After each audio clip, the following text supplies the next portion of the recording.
So up until now, when it comes to routing protocols, we've been focusing almost exclusively on IP version 4. But the CCNA is giving increasing significance to IP version 6. There's a lot more IP version 6 you need to know. So let's take a look real briefly at how to enable and monitor EIGRP for IPv6 routing as well.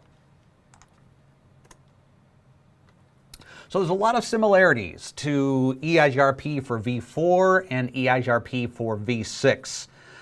Most packets are still transmitted via multicast messages. So review question. In IP version 4, what is the destination IP address that most EIGRP packets are sent to?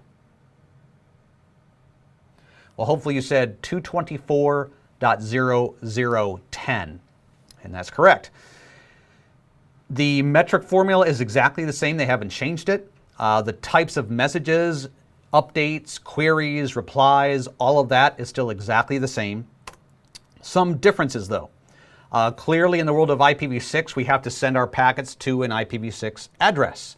And if you remember from your introduction to IPv6, you remember that IPv6 multicasts always start with FF. So that symbol of FF should automatically click in your mind that that is an IPv6 multicast address.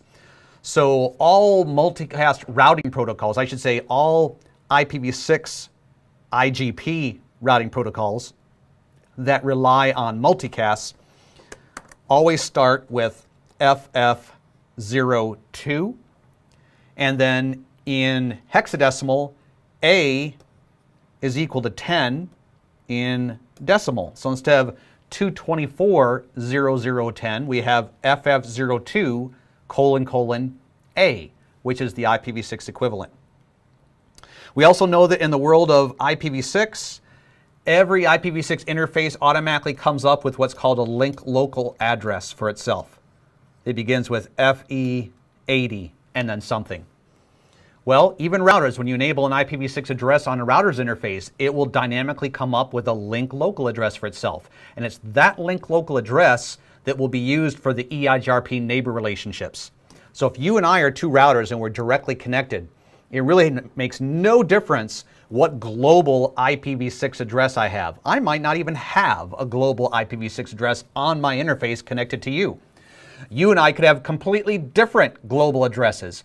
I could be in the 2001:FFF network and you could be in the 2001:777 network. It doesn't matter, because when we're exchanging our EIGRP v6 packets, our hellos and our updates and all of that, we're going to be using our link local addresses, our FE80 addresses. So I will see you as a neighbor as FE80 something, whatever your link local address is. And the next hop address is also the link local address of the peer. So configuring EIGRP for v6 actually I think is a little bit easier than configuring it for v4 for two reasons. Number one, don't have to worry about auto summary anymore. There is no such thing as automatic summarization in the world of IPv6, so we don't have to think about that. And in all these IPv6 routing protocols, you don't need to use the network command. There is no network command anymore. You actually go right to the interface where you want to activate EIGRP, and you do it on the interface itself. So let's go through each one of these commands here and make sure that you understand what's going on. So IPv6 unicast-routing. Remember that our routers and even switches that are capable of IPv6 are not automatically enabled for IPv6 routing. So even when you enable IPv6 addresses on the various interfaces, these devices just think, oh, I'm just a host with multiple NIC cards, but I'm not allowed to route packets from one interface out another interface. That's why we need to enable IPv6 unicast routing to say, hey, you are a router. You are allowed to do that. And then I'm going to skip this, so we'll say this is step number one. Step number two would be to go directly to your interface and apply EIGRP v6. So notice this is at the config-if level. IPv6 EIGRP and then whatever your autonomous system number is. Now, on some versions of Cisco iOS, that's all you have to do, are those two things. IPv6 unicast routing, go to the interface, enable EIGRP, and you're done. Other versions of iOS, you have to do a little bit more.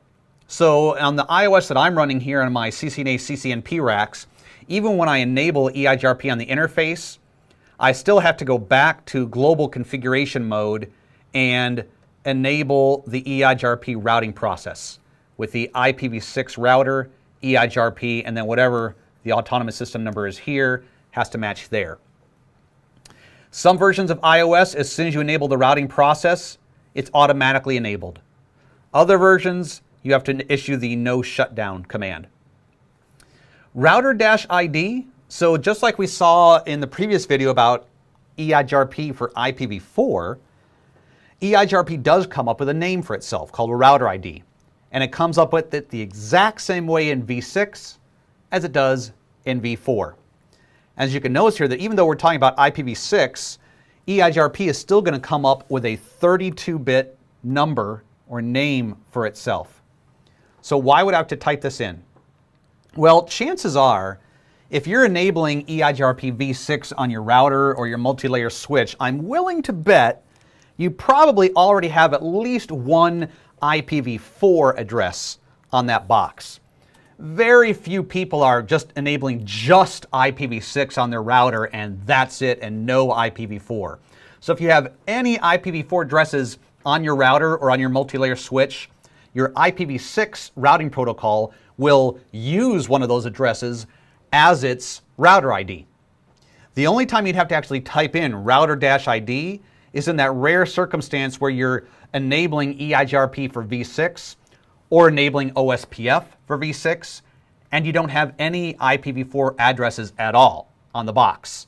So in that case, you'd have to manually give it a router ID. So let's just do this as a quick example here and show you how this is done. So in this particular whiteboard, I have already enabled EIGRP v6 on switch 2. It's already running here. I've already enabled it on router 4. It's already been activated on this interface, and this interface. So all of my IPv6 addresses are already configured. What I'm going to do is I'm going to add my IPv6 addresses to switch 3. I'm going to take these two interfaces and put the IPv6 addresses on them, and then I'm going to configure EIGRP for v6, and we will see how he will form two neighbor relationships, a neighbor relationship with router 4 and a neighbor relationship with switch 2. And then he will learn about the 2222:2222 network, and switch 3 will then pass that network on to router 4. All right, so let's go ahead and go to switch 3 and configure it as such. So step number 1, IPv6 unicast-routing. First thing you want to do. And now I want to go to my interface fast Ethernet 0/16 and add my IPv6 address, which is 2323. And I'll use the EUI64 format to come up with the interface ID. And then I'll say IPv6 EIGRP, and I'll give it the exact same autonomous system number that I used when I was doing IPv4. They don't have to be the same. Your v6 routing process is a totally separate, unique, independent routing process from your v4 routing process. They don't talk to each other. They don't even know about each other. But just to keep things simple, I'll keep their autonomous system the same. And now I will go to fast Ethernet 0/4. And that is 3434.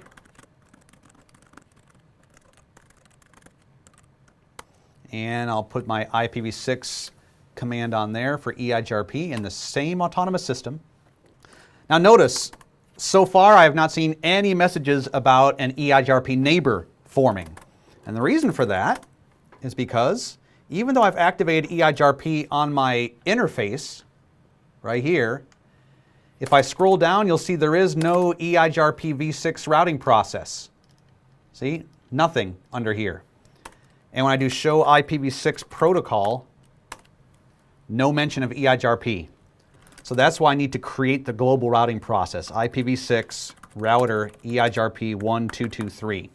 And I believe as soon as I hit the enter key, now the routing process will be activated, and we should see within a second or two a couple of neighbor relationships that are formed. There we go. They just came up. So all the same commands that you used for verifying EIGRP for IPv4 are still usable right here. Just swap out the IP for the keywords of IPv6. So instead of show IP EIGRP neighbor, we do show IPv6 EIGRP neighbor.